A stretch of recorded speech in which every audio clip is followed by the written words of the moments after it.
Thank you sir. Sir আরেকটা জিনিস আছে যে যদি রিভিউ আর্টিকেলের ব্যাপারে যদি একটু ধারণা দিতেন, এটা আমাদের অডিয়েন্স থেকে একটা কোশ্চেন, যে রিভিউ আর্টিকেলের ব্যাপারে একটু ধারণা চাচ্ছিল তারা।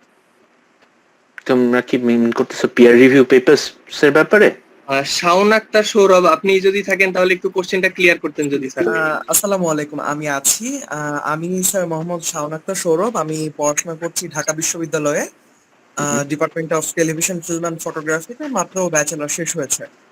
তো স্যার আমাদের মানে সামাজিক বিজ্ঞান সম্পর্কিত যে রিসার্চ পেপার গুলা হয়েছে বা বিভিন্ন জার্নাল টার্নাল যেগুলো আমরা দেখি, সেখানে অনেক সময় রিভিউ আর্টিকেল পাবলিশ হয়। মানে রিভিউ আর্টিকেল বলতে তারা বিভিন্ন রকমের যেগুলো ইতিপূর্বে যে জার্নালগুলো পাবলিশ হয়েছে, সেই জার্নালগুলোকে তারা অ্যানালাইজ করে তারা একটা ডিসিশনে আসে কিংবা তারা একটা প্রবলেমকে ডিসকাস করে। সুতরাং স্যার এই জিনিসটাকে ব্যাপারে যদি একটু স্যার আলোচনা করতেন যে আমরা এই জিনিসটা কিভাবে গ্রহণযোগ্যতার জায়গায় নিয়ে যাওয়া যায়, কিংবা আসলেই মানে রিসার্চ আর্টিকেল আর রিভিউ আর্টিকেলের জায়গাটাই মেইন তফাতের জায়গাটা কোনটা আমাদের সোশ্যাল সায়েন্স ব্যাকগ্রাউন্ড স্টুডেন্টদের জন্য স্যার। ধন্যবাদ। ওকে, who's gonna take this? আপনি বললেন। ওকে, আমি বলতেছি। ভালো question. One of the biggest difference সবাই যেটা ফেস করে যখন হচ্ছে আর্টিকেলের এই চুজিং এর ব্যাপার থাকে, তুমি যেটা বললা, তুমি করে বলতেছি, সেটা হচ্ছে যে রিভিউ পেপার এবং রিসার্চ পেপার বা রিভিউ আর্টিকেল বা রিসার্চ আর্টিকেল যেভাবে বলতে চাও না কেন, একটা হচ্ছে কম্পারেটিভ অ্যানালাইসিস, একটা হচ্ছে নোভেলটি অ্যানালাইসিস। কম্পারেটিভ অ্যানালাইসিস হচ্ছে তুমি টোটালি সেকেন্ডারি ডেটার উপরে কাজ করতেছো, অর্থাৎ এখানে তোমার নিজের কোনো ডেটা নাই। অন্যজন যে কাজগুলো করছে, বিভিন্ন জন বিভিন্ন সময় বিভিন্ন জিনিস নিয়ে হাইলাইট করছে, তুমি যেটা করতেছো সিম্পলি একটা প্ল্যাটফর্মে এই সবগুলো জিনিসকে এনে একটা কম্পারেটিভ অ্যানালাইসিস দাঁড় করাচ্ছ। এটার অনেক মূল্য। রিভিউ পেপার মানে স্ট্রাকচার রিভিউ পেপার যেগুলো আমরা বলি, এই স্ট্রাকচার রিভিউ পেপারের অনেক ভ্যালু আছে। কারণ যখন কেউ একটা স্টাডি করতে যায় তখন তার 10 বছর 20 বছরের ডেটা ঘাটতে হয়। তো একটা স্ট্রাকচার রিভিউ পেপার যদি ভালো মতো যায় তাহলে সেখানে 10-20 বছরের ডেটা অটোমেটিক্যালি চলে যায়। সো এই 10-20 বছরের যে তুমি একটা পেপারে কভার করতেছো, সেই পেপারটার মূল্য কত হইতে পারে? অনেক বেশি। যারা রিসার্চ করবে তাদের জন্য অনেক বেশি। সো একটা ভালো স্ট্রাকচার রিভিউ পেপারে অনেক মূল্য আছে। তাহলে স্ট্রাকচার রিভিউ পেপার আর নোভেলটির মধ্যে তাহলে ডিফারেন্সটা কথা হচ্ছে, যখন তুমি রিসার্চ পেপার দিচ্ছ তখন তারটা একটা নোভেলটি থাকে, অর্থাৎ তোমার নিজের কিছু একটা আছে, তুমি নিজে কিছু একটা করছো ওই রিসার্চ আর্টিকেলটাতে, তোমার একটা কি বলবো ইউনিক একটা কোনো স্টেপ আছে যেটা ওই পেপারটাকে সম্পূর্ণ আলাদা করতেছে অন্য সব রিসার্চ থেকে। কম্পারেটিভ অ্যানালাইসিস তোমাকে একটা ভালো ইনসাইট দিবে একটা রিসার্চ করার জন্য, এবং সেটাও একটা রিসার্চ পেপার একটা রিভিউ পেপার হিসেবে পাবলিশ করার জন্য মানে যোগ্য আর কি।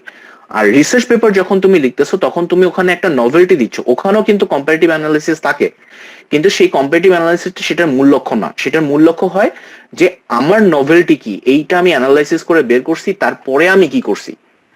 আর রিভিউ পেপার যেটা হয় সেটা হচ্ছে তোমার ওই কম্পারেটিভ অ্যানালাইসিসে এসে তারা থেমে যায়, এরপরে কি করতে হবে সেটা অন্য রিসার্চাররা করবে, তাদের ওটা নিয়ে মাথা ব্যথা থাকে না। সো এইটা হচ্ছে মূল ডিফারেন্স একটা রিভিউ পেপার আর একটা রিসার্চ পেপারের মধ্যে। I hope I have cleared it. জি স্যার, ধন্যবাদ। স্যার আমাদের রিয়া ভাইয়ের কাছ থেকে আমাদের আরেকটা জিনিস আসছে, যেটা হচ্ছে sir what is your opinion about publishing research paper in predatory journal? Sir এটা পাবলিক কোশ্চেন, আপনারা যে কেউ আনসার দিতে পারেন।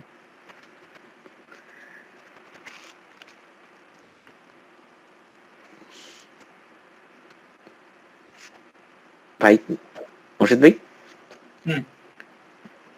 আচ্ছা টেক দিস ওয়ান। স্যার কোশ্চেনটা হচ্ছে যে what is your opinion about publishing research paper in predatory journal? Sir আমি রিহাব বলতেছিলাম। স্যার আমি কি কাইন্ডলি কোশ্চেনটা একটু ক্লিয়ারলি বলবো যদি আপনারা স্যার অনুমতি দেন? হ্যাঁ আমি একটু ক্লিয়ার না জিনিসটা।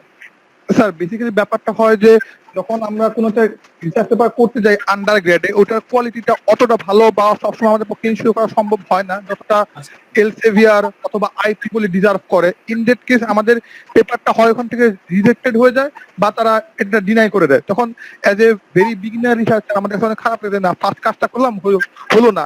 ইন দ্যাট কেস তারা করে কি যে বিভিন্ন প্রিডেটরি জার্নালদের তারা প্রকাশ করার চেষ্টা করে, যেখানে তারা কিছু টাকা লাগলো তারা অন্তত একটা স্বীকৃতি পায়, একটা মানসিক পরিতৃপ্তি পায়, অন্তত তারা এটা বলতে পারে যে হ্যাঁ আমাদের কিছু একটা পেপার পাবলিশ করা আছে। কিন্তু যখন তারা বিদেশে অ্যাপ্লাই করতে যায়, কিছু কিছু ক্ষেত্রে এমন হয় যে যখন দেখে যে হ্যাঁ তোমারটা প্রিডেটরি পেপারে আছে, তার মানে তুমি টাকা দিয়ে গেছো, তার মানে it doesn't contain good things inside this, একটা নেগেটিভ ইমপ্রেশন অটোমেটিক্যালি পড়ে যাচ্ছে আমার উপরে। তো এই ব্যাপারটা স্যার আপনি কিভাবে করে ব্যাখ্যা করবেন বা স্যার আলোচনা করবেন যে এক্ষেত্রে তাহলে আমাদের কি করা উচিত?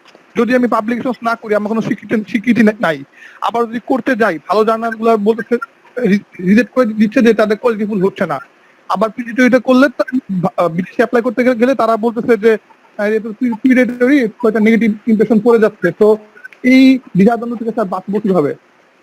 আচ্ছা আচ্ছা মানে আমাদের এখানে যেটা বলে আর কি নন ইন্ডেক্সড জার্নাল, একটা হলো ইন্ডেক্সড জার্নাল।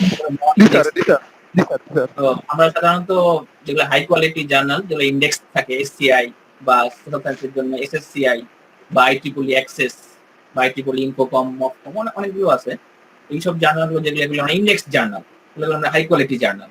আর যেগুলো বলছো যে এছাড়াও আশেপাশে অনেক জার্নাল পাওয়া যায়, যে কেউ ইচ্ছে করলে একটা জার্নাল বের করতে পারে, ঠিক আছে, আর ওটা নাম দিতে পারে, ওরা কিছু টাকা বিনিময়ে পাবলিশ করে, এটাকে বলি আমরা নন ইন্ডেক্স জার্নাল।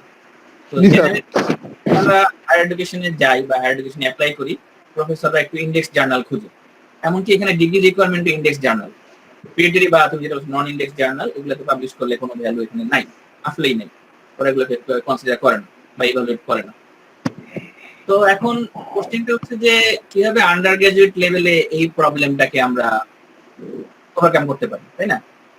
তো জিনিসটা হচ্ছে যে এটা আসলে খুবই টাফ যে আন্ডার গ্রাজুয়েট লেভেলে এসে একটা স্টুডেন্ট সে একটা ইন্ডেক্স জার্নাল বা এসসিআই জার্নালে সে পাবলিশ করবে, আইট্রিপলি অ্যাক্সেস বা আইট্রিপলি রিভিউতে সে ট্রানজাকশনে সে পাবলিশ করবে, এটা আসলে তার পক্ষে কোয়াইট ইম্পসিবল, বিশেষ করে আমাদের প্রেক্ষাপটে, ঠিক আছে? আমাদের প্রেক্ষাপটে আলাদা, কারণ হচ্ছে যে আমাদের বা টিচাররা এভাবে হেল্প করে না আন্ডার গ্রাজুয়েট লেভেলে আমাদের দেশে, যার ফলে আসলে এটা প্রায় অসম্ভব বলতে গেলে।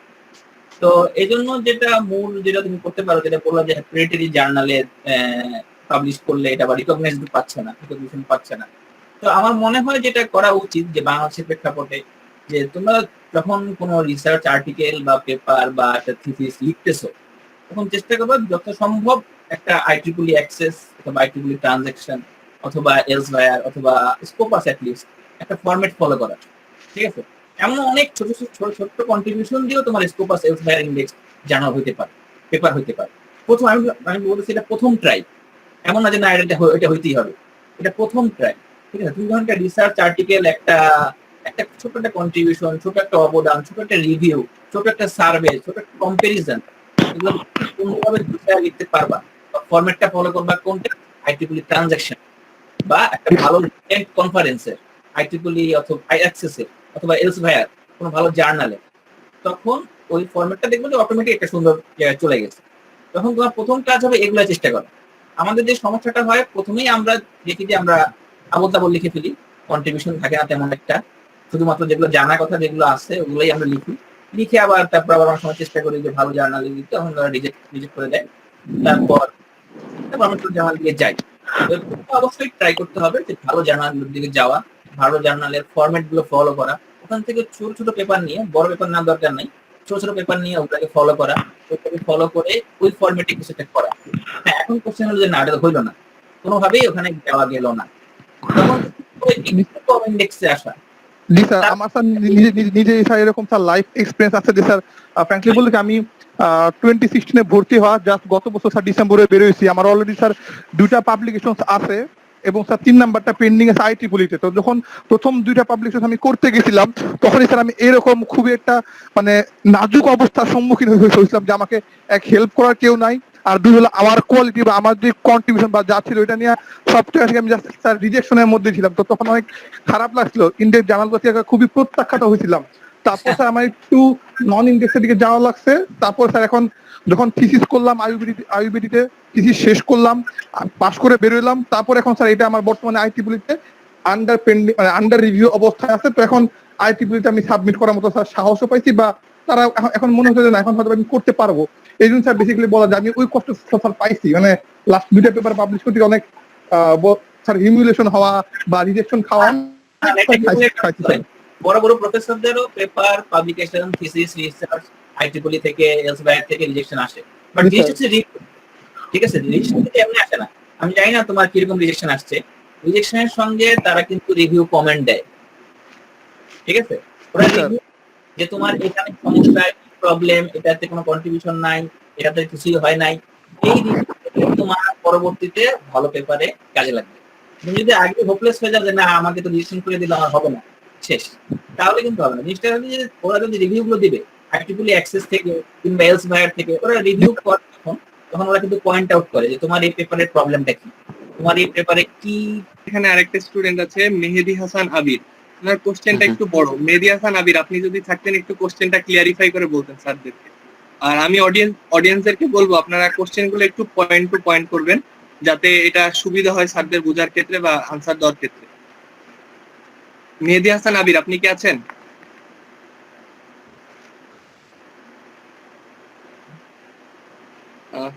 আচ্ছা স্যার, আমরা তাহলে নেক্সট কোশ্চেনে যেতে পারি। স্যার আমাদের এখানে আরো কিছু স্টুডেন্ট আছে। আমাদের এখানে কোশ্চেনটা হচ্ছে হাসিবুল ইসলাম ফলো করেছে যে there are other department students like mechanical, civil, triple E, BBA, তো how they should conduct the thesis. তো আমাদের এখানে আর কি নন ডিপার্টমেন্টাল অনেক স্টুডেন্টরাই আছে স্যার, তো তাদের থিসিস করার বিষয় নিয়ে যদি কিছু বলতেন আপনি। থিসিস তো আসলে ইউনিভার্সাল, এটাতে তো তোমার মানে মেকানিক্যালের জন্য ডিফারেন্ট হবে, বিবি এর জন্য ডিফারেন্ট হবে, কম্পিউটার সায়েন্সের জন্য ডিফারেন্ট হবে, এটা আসলে না। থিসিসটা ইউনিভার্সাল, এটার স্টেপগুলো ইউনিভার্সাল। তুমি বিবিএ তে পড়লেও একই স্টেপেই যেতে হবে, সিএসসি তে পড়লেও একই স্টেপেই যেতে হবে, মেকানিক্যালে পড়লেও একই স্টেপেই যেতে হবে। ডিফারেন্সটা কোথায় আসবে? যখন তুমি ডেটা কালেক্ট করবা, ডেটা নিয়ে অ্যানালাইসিস করবা, কিংবা সেই ফলের কোনো একটা কনক্লুশন ড্র করবা, সেখানে হয়তো বা ডিফারেন্স আসতে পারে। কারণ সেখানে তখন তোমার কম্পিউটার সায়েন্সের জন্য কম্পিউটার সায়েন্স রিলেটেড কথাবার্তা বলতে হবে, সেখানে যদি তোমার মেকানিক্যাল হয় মেকানিক্যাল রিলেটেড কথা বলতে হবে, আর বিবিএ এর জন্য হলে বিবিএ রিলেটেড বার্তা বলতে হবে আর কি। বাট তার আগ পর্যন্ত তো তোমার সব থিসিসই একই স্টাইল ফলো করবে, ওই একই পড়া, একই রিসার্চ কোশ্চেন বের করা, সেই রিসার্চ কোশ্চেনের মেথোডোলজি বের করা, যেটা দিয়ে তুমি রিসার্চ ডিজাইন রেডি করবা, এবং সেই রিসার্চটা কন্টিনিউ করা, সেটার একটা অ্যানালাইসিস করা, এবং সেটার রেজাল্টটা ডিসকাশন করা। এই প্রসেসটা মোটামুটি সব ডিপার্টমেন্টের জন্য সেম, এটা কখনোই ব্যর্থ হয় না, এটা কখনোই ডিফারেন্ট হবে না। আচ্ছা, স্টেপ গুলো আমি একটু বিস্তারিত বলি আর কি, শর্ট করে। স্যার যেগুলো বললো সেটাই। কারণ হচ্ছে সবার ক্ষেত্রে আসলে রিসার্চের এই মেথড গুলা ফলো করলেই হয়ে যায়, doesn't matter mechanical, CSC or civil.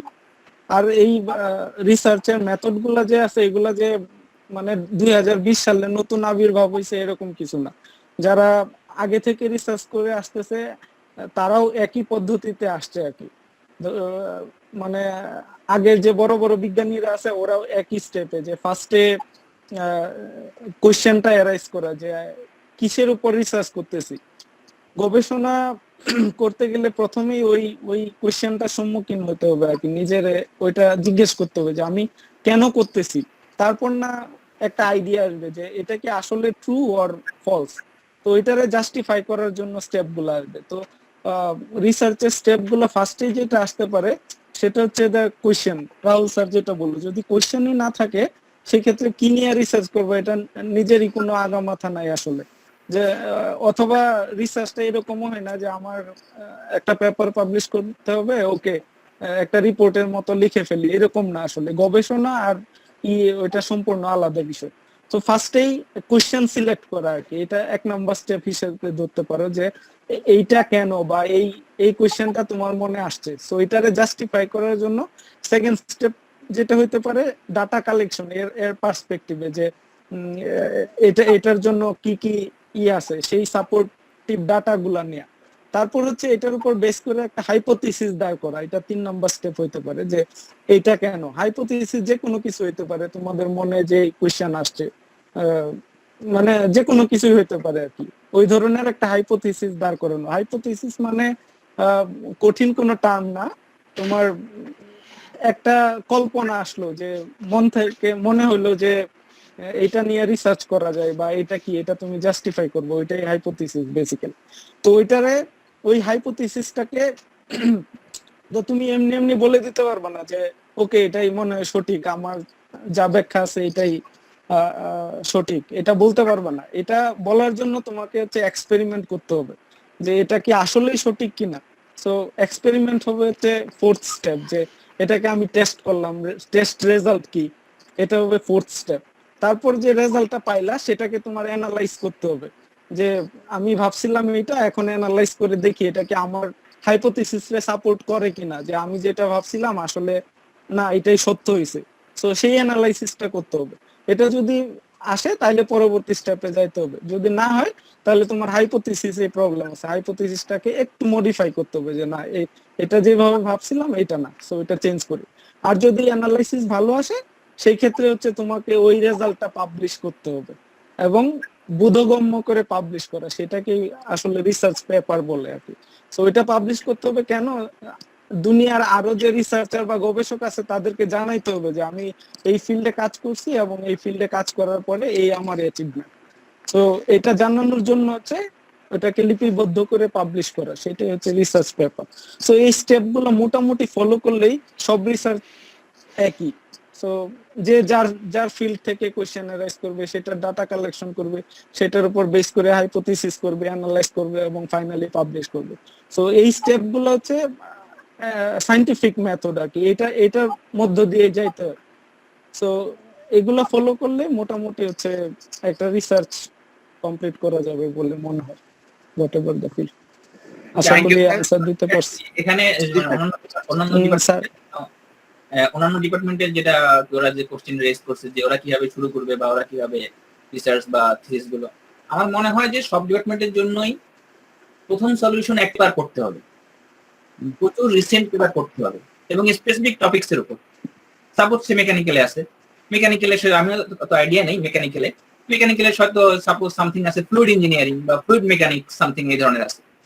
So তার উচিত হবে যে ফ্লুইড মেকানিক্সে তার যদি ইন্টারেস্ট থাকে কিংবা জেনারেটর কিংবা যেটা স্পেসিফিক টপিক তার জন্য, ওই টপিকস এর উপর রিসেন্ট কি কাজ হচ্ছে, কি কি কন্ট্রিবিউশন আসতেছে, কি কি ডেভেলপমেন্ট আসতেছে, সমস্ত পেপার তার বা কোন পেপারে অনেক সাইটেশন আসতেছে, দ্যাট মিনস সবাই উল্লেখ করতেছে যে ওখানে একটা বড় কাজ হয়ে গেছে, ওখানে একটা ভালো কন্ট্রিবিউশন চলে আসছে, ঠিক আছে, ওই পেপার গুলোকে তার ফলো করতে হবে এবং এই সম্পর্কিত তার টপিকসে তার যেটা ইন্টারেস্ট, ওই ইন্টারেস্টের সমস্ত রিসেন্ট পেপার, রিসার্চ, পাবলিকেশন, বই, এমনকি বেসিকও তার যদি দুর্বল থাকে ওই বেসিক গুলো ক্লিয়ার করতে হবে।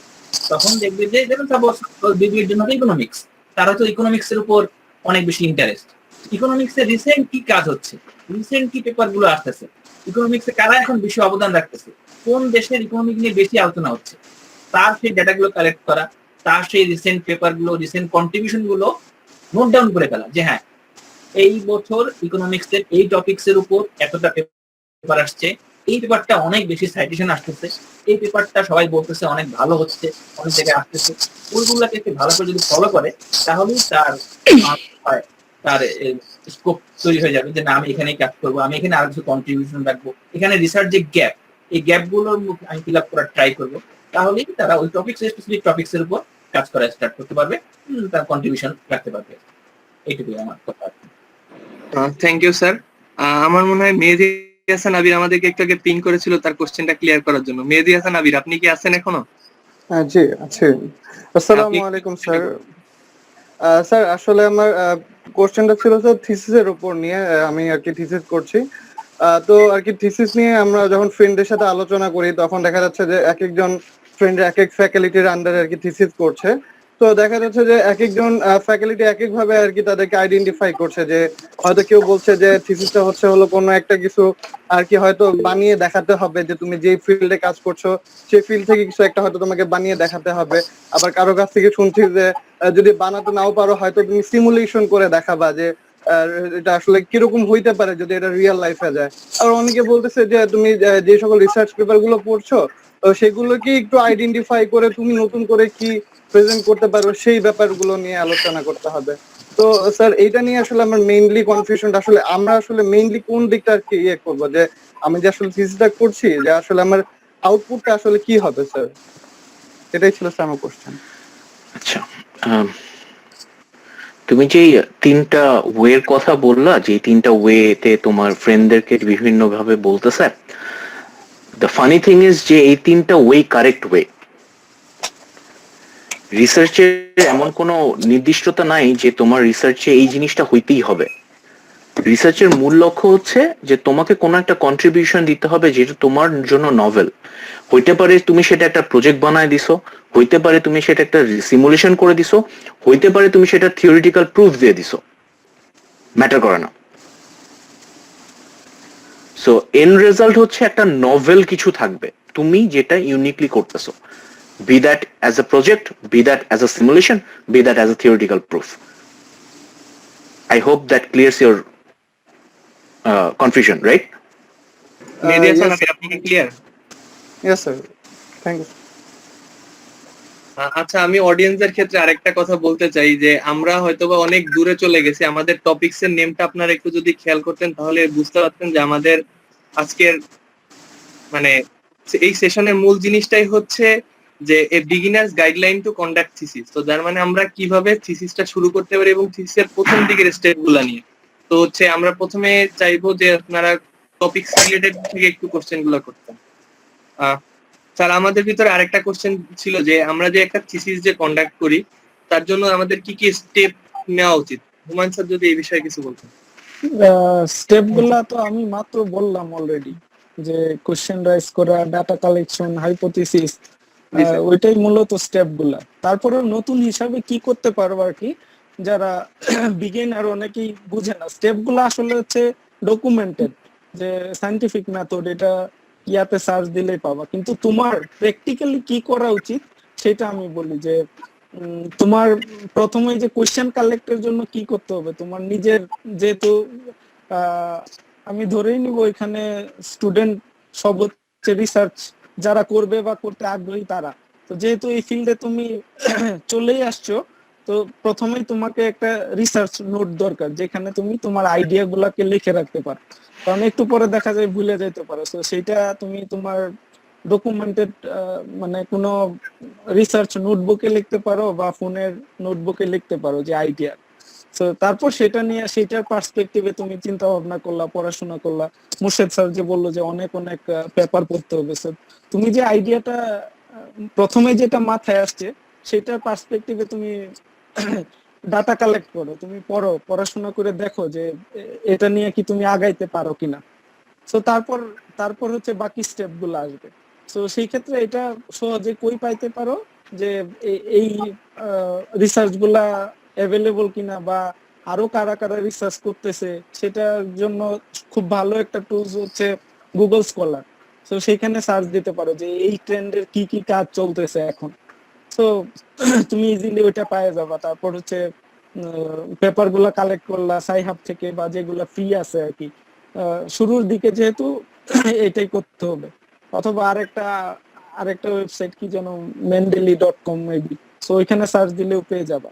তো এটা একটা স্টেপ। দ্বিতীয় যেটা হচ্ছে ওইটা হচ্ছে এগুলা লিখতে হবে।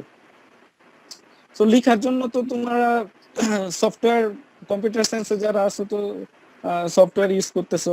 বিভিন্ন সফটওয়্যার গুলা কি তোমার ডেটা প্রসেসিং সফটওয়্যার, যেগুলা দিয়ে তুমি প্রসেস করতে পারবা। অনেকে এক্সেলে করে, সেটা অন্য ডিপার্টমেন্টের ছেলেপেলেদের জন্য ভালো। তাছাড়া কিছু সফটওয়্যার জানা, যেমন হচ্ছে আর এখন খুব জনপ্রিয় একটা টুলস, তারপর ম্যাটল্যাব, যেগুলা দিয়ে এই যে মাত্র একজন যে কোশ্চেন করলো যে সিমুলেশন, তো সিমুলেশন সফটওয়্যার একটা জানা উচিত। হতে পারে এটা ম্যাথল্যাব আর অথবা পাইথন, যেটা দিয়ে তুমি তোমার কাজটাকে রিপ্রেজেন্ট করতে পারো। তো তুমি যদি ওইটা উপস্থাপন না করতে পারো তাহলে হচ্ছে প্রেজেন্ট করবা কি আলটিমেটলি, যেহেতু গ্রাজুয়েশন লেভেলে তোমাকে প্রেজেন্টেশন দিতে হবে এটার উপরে। তো তুমি যদি সিমুলেশনও করতে পারো যে আমি যদি এই গবেষণাটাতে সফল হই তাহলে আমার মডেলটা এইরকম আসবে বা এটার স্কেলটা এরকম হবে, তো সেটাকে রিপ্রেজেন্ট করার জন্য হচ্ছে তোমার আসলে সিমুলেশনটা প্রয়োজন। আর যদি সরাসরি করতে পারো তাহলে তো ভালোই। তো এটা হইতে পারে আরেকটা স্টেপ। আর সেকেন্ড লাস্ট যে কথাটা বলবো এটা হচ্ছে তোমার রিসার্চ একটা গুরুত্বপূর্ণ সম্পদ, সেটা সেভ করে রাখা আর কি। গুগল ড্রাইভে হোক বা কোথাও দেখা গেল হার্ড ডিস্ক ক্র্যাশ করলো লাস্ট সময়ে, যেটা আমরা অনেক সময় ফেস করছি আর কি ভার্সিটিতে। শেষ দিন আইসা বলে পেন ড্রাইভ কাজ করতেছে না বা এরকম এরকম যেন না হয়, কারণ রিসার্চ তুমি অনেক দিন কষ্ট করে তারপর এটা করছো, মাসের পর মাস গবেষণা করে, তো এটা হারায় যেতে দেওয়া যাবে না। তো এগুলা করতে হবে। আর স্টেপ গুলা দেখা বা গুগলে সার্চ দিলে স্টেপ পাবা, স্টেপ আসলে কিছু না, কাজে লাগিয়ে যেতে হবে আর কি। যে আমি এই কোশ্চেনটা মাথায় এরেজ হয়েছে, এখন আমি এটার উপর পড়াশোনা করে আরো এটারে আগায় নিয়ে যেতে পারি, সেটাই হবে আসলে স্টেপ। আর আলটিমেটলি আসলে এভাবে স্টেপ শুনে লাভ নাই যদি যদি না তুমি নিজে ওটাতে কাজ শুরু করো। খালি স্টেপ শুনলে হবে, দেখা যায় স্টেপ শুনতে শুনতে কিভাবে করব কেমনে করব এটা শুনতে শুনতে 2-3 মাস শেষ। আমাদের সময় অনেক কম আমাদের দেশের পার্সপেক্টিভে, এখন মনে হয় 2 সেমিস্টার দিছে, তাই না শাকিল? থিসিস থিসিস স্যার এখন মনে হয়। এটা 3 সেমিস্টার করেছে স্যার, 2 সেমিস্টার আচ্ছা ছিল, এখন এটা 3 সেমিস্টার করেছে। আচ্ছা, এটা আমি জানি না মানে এক অবশ্য। বছর। হ্যাঁ, জি তো স্যার, 1 বছরও কিন্তু অনেক কম সময়, যেখানে এটা আমরা হচ্ছে বলছি যে গত সেমিস্টার থেকে 3 সেমিস্টার করেছে। আচ্ছা, যেখানে আমরা বলতেছি টপিক চুজ করতেই কারো কারো 1.5 বছর লেগে যায়, সেক্ষেত্রে 1 বছরও কম সময়। তো সেখানে তোমরা পুরা থিসিসটা কন্ডাক্ট করবে 1 বছরে, সেই ক্ষেত্রে তো আগে থেকেই কাজকর্মগুলো শুরু করতে হবে। আর তোমাদের এই তো আমি আগের সেশনে কিন্তু বলেছি যে এটা এমন কোন টপিক চুজ করে না যেটা নিয়ে আলটিমেটলি তুমি 2 মাস পরে হচ্ছে ওইটাকে ছাইরা দিবা বা বলবা যে আমার দ্বারা রিসার্চ হবে না, এরকম হবে না। এমন অনেক অনেক টপিক আছে যেটাতে তুমি ইন্টারেস্ট ফিল করো এবং হচ্ছে ওইগুলার সমাধান আছে এবং হচ্ছে আহ, আরো রিসার্চাররা কাজ করতেছে পাশাপাশি। সো এইগুলা তুমি যদি লিটারেচার রিভিউ করো বা ব্যাকগ্রাউন্ড স্টাডি করো তাহলে অবশ্যই একটা না একটা আইডিয়া পাওয়া যাবে। এবং সুপারভাইজার তো আছে গাইড করার জন্য, সেটা যত পার্সেন্টই করুক সেটাই ফলো করা উচিত, কারণ উনি তোমার প্রেজেন্ট। আলটিমেটলি তো তোমরা এটাই জানতে চাচ্ছ যে ফাইনালি মানে এখান থেকে কিভাবে বের হবো আর কি। তো ওই স্টেপ গুলা সুপারভাইজার যা বললে সেটাও ফলো করতে হবে। আর রাহুল স্যার তো বললোই যে ওই 3টা স্টেপই সঠিক, আসলে সিমুলেশন করে দাও, প্রজেক্ট দাও, অথবা হচ্ছে ওভারঅল একটা মানে সার্ভে বা যাই করো। Thank you sir. Sir Morshed স্যারের কাছে যেতে চাই আমরা একটু এখন। স্যার আমাদের দেখা যাচ্ছে আমরা একটা থিসিস নিয়ে কাজ করার পর আমরা এটা আমাদের পেপারে আমাদের একটা পেপার লিখতে হয়, তো আমরা এই পেপারটা স্যার কিভাবে লিখতে পারি এবং এখানে কি কি জিনিস থাকে আমাদের জন্য আবশ্যক? আচ্ছা, তো যখন আমরা একটা রিসার্চ কমপ্লিট করি বা মনে হয় যে না আমরা কিছু পাইছি, এটাকে আমরা পাবলিশ করতে পারি বা প্রবন্ধ আকারে বা এটাকে আমরা প্রেজেন্ট করতে পারি, তখনই আমরা পেপার লিখতে যাই বা পেপার লেখার প্রক্রিয়া শুরু করি। তো পেপার লেখার জন্য তোমার প্রথম কাজ হলো, যখন তুমি রিসার্চটা করতেছো, তোমার প্রত্যেকটা স্টেপ, প্রত্যেকটা কাজ, প্রত্যেকটা সিমুলেশন হতে পারে, প্রত্যেকটা প্যারামিটার চেঞ্জ হতে পারে, প্রত্যেকটা যে কোনো কাজ তুমি যে এই রিসার্চটা কন্ডাক্ট করার জন্য যে কাজগুলো করছো এগুলো তোমার নোট ডাউন করতে হবে। তা আমার প্রফেসর যেটা প্রথমে আমি নোট ডাউন করতাম খাতায়, খাতায় লিখে লিখে রাখতাম। সে বলছে না, এভাবে খাতায় লিখে রাখলে হবে না। তুমি যে রিসার্চটা করতেছো, যে তুমি যে কাজগুলো করতেছো বা স্টেপ গুলো করতেছো, প্যারামিটার গুলো চেঞ্জ করতেছো, অ্যালগরিদম গুলো ইউজ করতেছো, ডেটা সেট গুলো চেঞ্জ করতেছো, ডেটা সেট গুলোকে অপটিমাইজ করতেছো বা অ্যালগরিদম গুলোকে অপটিমাইজ করতেছো, এগুলোকে তোমার রাখতে হবে কি আকারে? প্রেজেন্টেশন আকারে, পিপিটি স্লাইড আকারে রাখতে বলে আমাদের, বা তার সে যে নিয়মটা ফলো করে। আমি জানি না অন্য প্রফেসর কি ফলো করে, বাট আমাদের ল্যাবের নিয়ম হলো যে প্রতি উইকে আমরা একটা পিপিটি স্লাইড রেডি করি যে এই উইকে আমি কি কি পাইছি। এমন হতে পারে যে কিছুই পাইনি আমি এই উইকে, এই উইকে আমি কি করছি, এই উইকে আমি জাস্ট কিছু পেপার পড়ছি, আমি এই উইকে হয়তো মাত্র একটা পেপার পড়ছি। একটা পেপার পড়ে তুমি যেটাই পাইছো ওটাকে তুমি প্রেজেন্টেশন স্লাইড বা পিপিটি স্লাইড আকারে রাখতে হবে।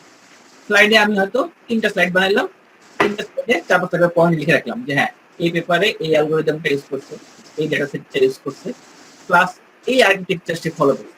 একটা আর্কিটেকচার দাঁড় করাই ফেলি আমরা।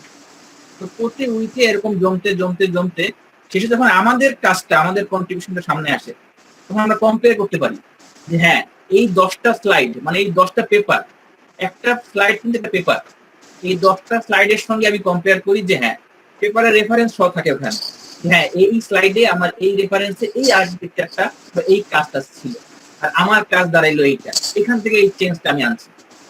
তখন কিন্তু তোমার টোটাল রিসার্চটা দাঁড়ায় যায় যে হ্যাঁ, এই 12টা পেপারে, এই 15 সপ্তাহে আমি 15টা পেপারে এই 15টা কন্ট্রিবিউশন, এখান থেকে আমার এই কন্ট্রিবিউশনটা আলাদা, এটার সঙ্গে কম্পেয়ার করা যাচ্ছে এইটা, তো আমি এটাকে সাইটেশনে রাখতে পারি, রেফারেন্সও আমার এগুলো কাজে লাগবে। আমি যে কারণটা ফেস করতাম, এটা লিখতে গেলে রেফারেন্স কোন জানি পড়ছিলাম খুঁজে পেতাম না, আবার খোঁজা লাগতো যে কোন জানি পড়ছিলাম। যখন আমার প্রেজেন্টেশনটা চলে আসে, স্লাইড গুলো চলে আসে যে হ্যাঁ, এই পেপারটার এই কন্ট্রিবিউশন ছিল, এই পেপারটা এই কাজটা করছে, এই পেপারটা এই কাজটা করছে, তখন আমি সহজেই সাইট করতে পারি, রেফারেন্স গুলো আমার চলে আসে। এটা বললাম যে রিসার্চ করা অবস্থা। যখন তুমি রিসার্চ করবা তখন তোমার কি করতে হবে, তুমি যদি এই নোট ডাউন করে রাখতে না পারো 3 মাস পর, কারণ তুমি রিসার্চ করার সঙ্গে সঙ্গে পেপার লিখবা না, 3 মাস পর, 6 মাস পর, 1 বছর পর, 2 বছর পর পেপার লিখতে যাবা, তুমি 5 মাস আগে কি করছো ওটাই ভুলে যাবা। 5 মাস আগে আমি কোন পেপারে জানি কোন কন্ট্রিবিউশনটা করছিলাম, ওরা জানি কি করছিল, ওরা জানি কি অবদান রাখছিল, ওদের আগে জানি কেমন ছিল, তো মডেলগুলো জানি কেমন ছিল, এগুলো সব এলোমেলো হয়ে যায়। এই জন্য সবকিছু একটা যে কোনো প্রসেস হতে পারে, এটা আমরা এখন পিপিটিতে রাখি, স্লাইডে রাখি, তোমরা অন্য কোনো ওয়েতে রাখতে পারো, অন্য কোনো নোটবুক ইউজ করতে পারো। জাস্ট হলো যে তোমার প্রতিটা কন্ট্রিবিউশন, প্রতিটা অবদান, এমনকি একটা পেপার পড়লে, একটা আর্টিকেল পড়লেও একটা রেফারেন্স রাখতে হবে, একটা লিঙ্ক রাখতে হবে, যে কোনো সময় জাম্প করে ওখানে যাওয়া যাবে। ঠিক আছে, তারপরে এই রিসার্চ করার অবস্থা যখন তোমার রিসার্চ দাঁড়ায় গেল যে না, আমি পেয়ে গেলাম যে এই টপিক্সের উপর 10টা পেপার থেকে এই কন্ট্রিবিউশন ছিল, আমার কন্ট্রিবিউশন এটা আসছে, আমার মতো কন্ট্রিবিউশন আর কোনো পেপারে নাই, রিসেন্ট আমার পড়া শেষ, এটাই আমার লেটেস্ট কন্ট্রিবিউশন, এটাই আমি পাবলিশ করবো, আমি কনফিডেন্ট।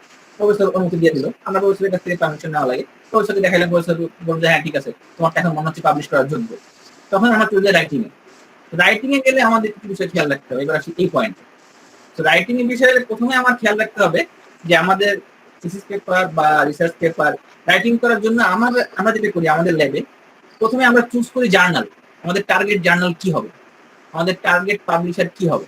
প্রফেসর যদি মনে করে যে না, এই পেপারটা তোমার যে কন্ট্রিবিউশন, তোমার যে রিসার্চ মনে হচ্ছে অনেক ভালো, একটা জার্নালে দেওয়া উচিত, তুমি আইটিবলি ট্রান্সলেশন দিয়ে দাও, তুমি আইটিবলি অ্যাক্সেসে দিয়ে দাও, তুমি একটা বিগ কনফারেন্সে দিয়ে দাও। ঠিক আছে, কি বলে কনক্লুশন দিতে পারো তুমি যে হ্যাঁ, আমি এই বলে শেষ করলাম আমার পেপারে। এই কনক্লুশন আর অ্যাবস্ট্রাক্টে একই জিনিস থাকে প্রায়, যে আমার মূল কন্ট্রিবিউশন এই জায়গায়, এটা দিয়ে আমি এটা করছি, এটা তোমার ইম্পর্টেন্সটা বলতে হবে তোমার ফিল্ডের, তোমার টপিকসের, তারপর এটা ব্যাকগ্রাউন্ড কি ছিল, লিটারেচার কি ছিল, এগুলো বলতে হবে। এটা কিন্তু ভিতরে অ্যাবস্ট্রাক্টে বলি আমি, অ্যাবস্ট্রাক্টে বলতে হবে যে জাস্ট তোমার কন্ট্রিবিউশনটা কি, তুমি কি করছো, আর কিছুই না। অ্যাবস্ট্রাক্টে সহজ কথা তোমার তুলে ধরতে হবে যে হ্যাঁ, তুমি এই অ্যালগরিদম ছিল, এই অ্যালগরিদম অপটিমাইজ করে এটা বানাইছো, তোমার অ্যাকুরেসি 80% আসছে, এটা এসটিপি পার্ট থেকে ইয়া করছে, এটা আরো ফাস্টার হবে, এই হবে সেই হবে, ব্লা ব্লা, অ্যাবস্ট্রাক্ট শেষ। বাট তোমার ভিতরে থাকবে হচ্ছে প্রথমে 1 নম্বর পয়েন্ট, তোমার ইম্পর্টেন্স কি, তোমার ব্যাকগ্রাউন্ড কি কি ছিল, তোমার টার্মিনোলজিটা কি, তুমি কি বের করছো, তোমার অবদানটা কি, কন্ট্রিবিউশনটা কি। তারপর থাকতে হবে যে গ্যাপটা কি, মেথোডোলজি কি ছিল, তুমি কি, মানে মেথোডোলজি মানে তোমার অ্যালগরিদমের ডেসক্রিপশন বা তোমার প্রসেসের বা তোমার আর্কিটেকচারের ডেসক্রিপশন, তুমি যেটা বানাইছো, তুমি যেটা মডেলটা দিছো, এই মডেলের ডেসক্রিপশন, মেথোডোলজি, এগুলো সব বলে আসতে হবে। বলে সাথে তোমার গ্যাপটা বলতে হবে যে হ্যাঁ, আমার এই গ্যাপ ছিল, বা এই এনভায়রনমেন্ট করতে হবে। যদি কোনো এক্সপেরিমেন্ট থাকে, এক্সপেরিমেন্ট বলতে হবে যে আমি এই এক্সপেরিমেন্টগুলো করছি, এক্সপেরিমেন্টে এই এনভায়রনমেন্ট ছিল, এই প্রসেসগুলো আমি ফলো করছি, তার ফলে এই রেজাল্ট আসছে, রেজাল্ট ডিসকাশন, রেজাল্ট থাকে, রেজাল্ট এই আসছে, এই ডাটা সেট আমি ইউজ করছি, এই এক্সিস্টিং ডাটা সেট ছিল, আমার ডাটা সেট কালেকশনের প্রসেসটা এগুলো ছিল, এগুলো বলতে হবে। এগুলো বলে জাস্ট তারপর ফিচার ডিকশন চলে যেতে হবে যে এই গ্যাপ ছিল, এইভাবে আমি আরো ফিউচারে আরো ইমপ্রুভ করা যেতে পারে, আরো বেশি ডিকশন দিতে পারে, এরকম। এটা বলে তোমার কনক্লুশন দিয়ে পেপারটা শেষ করতে হবে যে হ্যাঁ, আমার মনে হচ্ছে এই আমার অবদান, এই হচ্ছে আমার পেপার, এই হচ্ছে আমার টোটাল কন্ট্রিবিউশন, অবদান শেষ। এটা হচ্ছে একটা মডেল, জেনারেল মডেল, যে হ্যাঁ, আমার এই একটা রিসার্চ পেপার দাঁড় করানোর জন্য এই মডেলটা জেনারেলি ফলো করা যায়। তো মনে কথা বলে গেছি মনে হয়, তো হ্যাঁ, ফলো করা উচিত। Thank you sir. স্যার, আমাদের এখানে audience research, so as this is not an institution or university, can this research or publication be applicable or useful? যে হচ্ছে